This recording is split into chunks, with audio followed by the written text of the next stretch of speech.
اللہ چھوٹی تکلیف دے کر انسان کو بڑی بڑی مصیبتوں سے بچا لیتا ہے۔ وہ بڑا غفور اور رحیم ہے، اس کی حکمتیں انسان کی سمجھ سے بالا تر ہیں۔ وہ سب جانتا ہے کس کو کب اور کیا کچھ دینا ہے۔ اللہ سے دوستی کے بعد پھر ایک وقت آتا ہے جب آپ کو تنہائی سے ڈر نہیں لگتا، اکیلے رہنا برا نہیں لگتا، آنکھ میں سے لو کی وجہ سے آنسو نہیں گرتے، ہونٹوں پر ہر وقت مسکراہٹ رہتی ہے، ہم سے کوئی بات کرے یا نہ کرے دل مطمئن رہتا ہے۔ صرف انسانوں سے حوصلہ افزائی کی امید رکھو گے تو ضرور مایوس ہو جاؤ گے، اور جو لوگ محنت اپنے اللہ سے اجر پانے کے لیے کرتے ہیں وہ کبھی مایوسی کا سامنا نہیں کرتے۔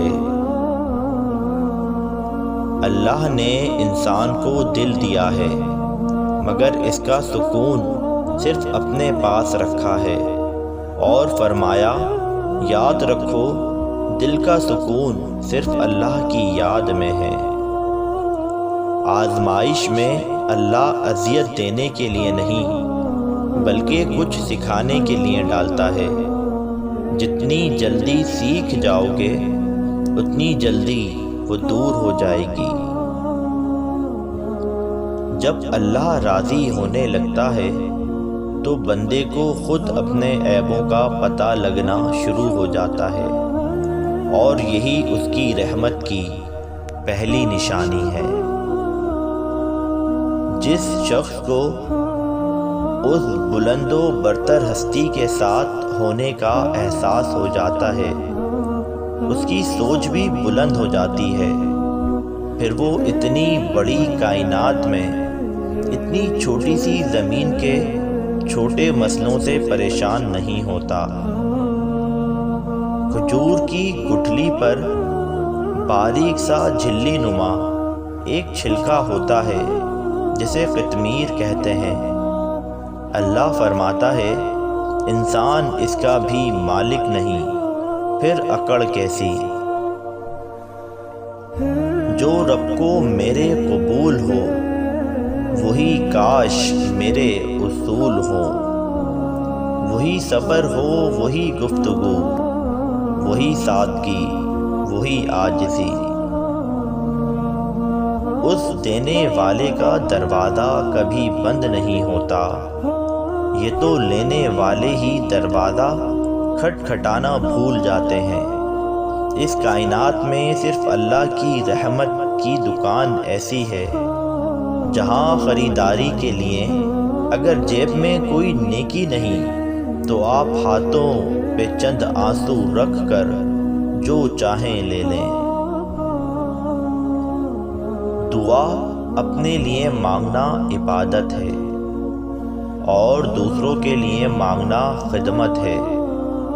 عبادت سے جنت ملتی ہے اور خدمت سے اللہ۔ جب کوئی کام تمہاری مرضی کے مطابق ہو جائے تو شکر ادا کرو کہ اللہ نے تمہاری مرضی کو اتنی اہمیت دی، اور اگر تمہاری مرضی کے خلاف ہو تو پھر صبر کرو کہ اب وہ اللہ کی مرضی سے ہوگا جو ہماری مرضی سے بہتر اور زیادہ افضل ہے۔ انسان کو اللہ کبھی یاد آئے یا نہ آئے لیکن دو موقعوں پر ضرور یاد آتا ہے، جب وہ اس کو کچھ دیتا ہے اور جب وہ اس سے کچھ چھین لیتا ہے۔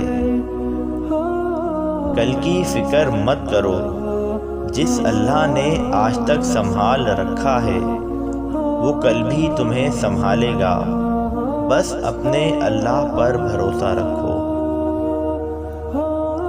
تیری قسمت کا لکھا تجھ سے چھین نہیں سکتا، اور اگر بھروسہ ہے اللہ پر تو تجھے وہ مل جائے گا۔ جو تیرا ہو نہیں سکتا۔ جب مجھے پتہ چلا کہ مخمل کے بستر اور زمین پر سونے والوں کے خواب ایک جیسے ہوتے ہیں تو مجھے اپنے اللہ کے انصاف پر یقین آ گیا۔ اللہ سے اس کے وہی بندے ڈرتے ہیں جو اس کی عظمت کا علم رکھتے ہیں۔ جن کا بھروسہ اللہ ہو ان کی منزل کامیابی ہے۔ اللہ سے جب مانگو تو اپنی اوقات کے مطابق نہیں بلکہ اللہ کی شان کے مطابق مانگو۔ سجدے کی خوبصورتی یہ ہے کہ ہم زمین پر سرگوشی کرتے ہیں اور وہ عرش پر سنی جاتی ہے۔ خوف خدا ایک ایسا چراغ ہے جس کی روشنی میں نیکی اور بدی صاف نظر آتی ہے۔ اللہ کے خوف سے گرنے والا آنسو بے شک چھوٹا کیوں نہ ہو لیکن اس میں اتنی طاقت ہوتی ہے کہ وہ سمندر کے برابر گناہ مٹا دیتا ہے۔ اللہ نے کسی چیز کو بے مقصد اور بیکار پیدا نہیں کیا۔ ہر ٹوٹی ہوئی امید مجھے میرے اللہ سے جوڑتی ہے۔ اللہ کے خوف سے گرنے والا آنسو بے شک چھوٹا کیوں نہ ہو لیکن اس میں اتنی طاقت ہوتی ہے کہ وہ سمندر کے برابر گناہ مٹا دیتا ہے۔ اللہ سے اس کے وہی بندے ڈرتے ہیں جو اس کی عظمت کا علم رکھتے ہیں۔ جب مجھے پتہ چلا کہ مخمل کے بستر اور زمین پر سونے والوں کے خواب ایک جیسے ہوتے ہیں تو مجھے اپنے اللہ کے انصاف پر یقین آ گیا۔ کل کی فکر مت کرو، جس اللہ نے آج تک سنبھال رکھا ہے وہ کل بھی تمہیں سنبھال لے گا۔ بس اپنے اللہ پر بھروسہ رکھو۔ جب کوئی کام تمہاری مرضی کے مطابق ہو جائے تو شکر ادا کرو کہ اللہ نے تمہاری مرضی کو اتنی اہمیت دی، اور اگر تمہاری مرضی کے خلاف ہو تو پھر صبر کرو کہ اب وہ اللہ کی مرضی سے ہوگا جو ہماری مرضی سے بہتر اور زیادہ افضل ہے۔